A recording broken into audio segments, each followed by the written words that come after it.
ಸ್ನೇಹಿತರೆ, ಬಂಗಾರ ಅಂದರೆ ಯಾರಿಗೆ ತಾನೇ ಇಷ್ಟವಿಲ್ಲ ಹೇಳಿ. ದಾರಿಯಲ್ಲಿ ಹೋಗ್ತಾ ಇರ್ಬೇಕಾದ್ರೆ ಯಾವ್ದಾದ್ರೂ ಒಂದು ಬಂಗಾರದ ಸಣ್ಣ ತುಣುಕು ಸಿಕ್ಕರೂ ಸಹ ಪರಮಾನಂದವಾಗುತ್ತದೆ. ಆದರೆ ಬಂಗಾರವೇ ಒಂದು ವೇಳೆಗೆ ವರವೂ ಹೌದು, ಶಾಪವೂ ಹೌದು.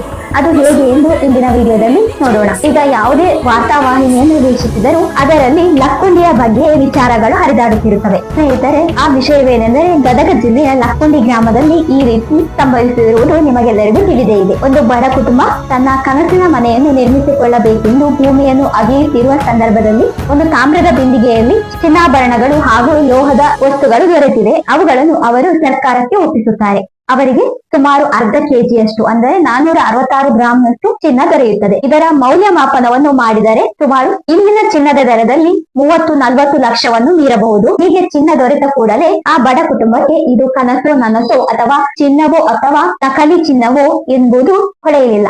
ಒಮ್ಮೆಲೆ ಆ ಕುಟುಂಬ ಗಾಬರಿಗೊಳ್ಳುತ್ತದೆ. ನಂತರ ಸರ್ಕಾರಕ್ಕೆ ವಿಷಯ ತಿಳಿದ ತಕ್ಷಣ ಸರ್ಕಾರವು ಇಂತಹ ಸಂದರ್ಭದಲ್ಲಿ ಅತಿ ವೇಗವಾಗಿ ತನ್ನ ಕಾರ್ಯಾಚರಣೆಯನ್ನು ನಡೆಸುತ್ತದೆ. ಸರ್ಕಾರವು ಬೇರೆ ಯಾವುದೇ ಕೆಲಸಗಳಿಗೆ ಮುಂದೆ ಬರದಿದ್ದರೂ ಸಹ ಇಂತಹ ಸಂದರ್ಭದಲ್ಲಿ ಅತಿ ವೇಗವಾಗಿ ಬರುತ್ತದೆ. ಸರ್ಕಾರಕ್ಕೆ ಒಪ್ಪಿಸಿದ ನಂತರ ಸರ್ಕಾರವು ಸುಮ್ಮನಿರುತ್ತಾ ಇಲ್ಲ.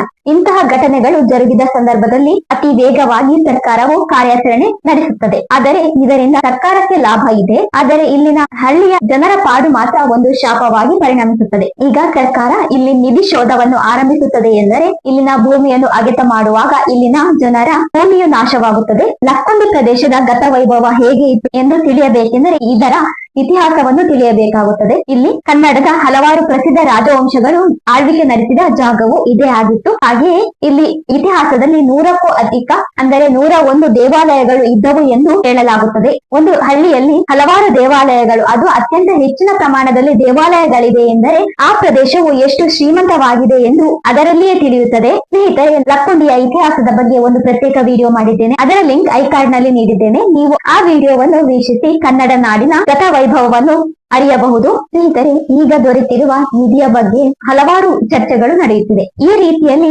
ಇಲ್ಲಿ ಪುರಾತನ ಕಾಲದ ಪಳೆಯುಳಿಕೆಗಳು ಈ ಹಿಂದೆ 1 ವರ್ಷದ ಹಿಂದೆಯೇ ದೊರೆತಿದೆ. ಆಗಲೂ ಸಹ ಲಕ್ಕುಂಡಿ ಪ್ರದೇಶವನ್ನು ಯುನೆಸ್ಕೋ ಪಾರಂಪರಿಕ ತಾಣಗಳ ಪಟ್ಟಿಯಲ್ಲಿ ಸೇರಿಸಬೇಕೆಂಬ ಚರ್ಚೆಯು ನಡೆದಿತ್ತು. ಸ್ನೇಹಿತರೆ, ಈಗ ದೊರೆತಿರುವ ನಿಧಿಯನ್ನು ಕಂಡರೆ ಯಾವುದೋ ರಾಜರು ಬಚ್ಚಿಟ್ಟಂತಹ ನಿಧಿಯ ರೀತಿ ಕಾಣಿಸುತ್ತಿಲ್ಲ. 100 ವರ್ಷಗಳ ಹಿಂದೆ ಯಾವುದೋ ಒಂದು ಶ್ರೀಮಂತ ಕುಟುಂಬ ಈ ರೀತಿಯ ಕೃತ್ಯವನ್ನು ಮಾಡಿದೆ ಎಂದು ಅರಿಯಬಹುದು.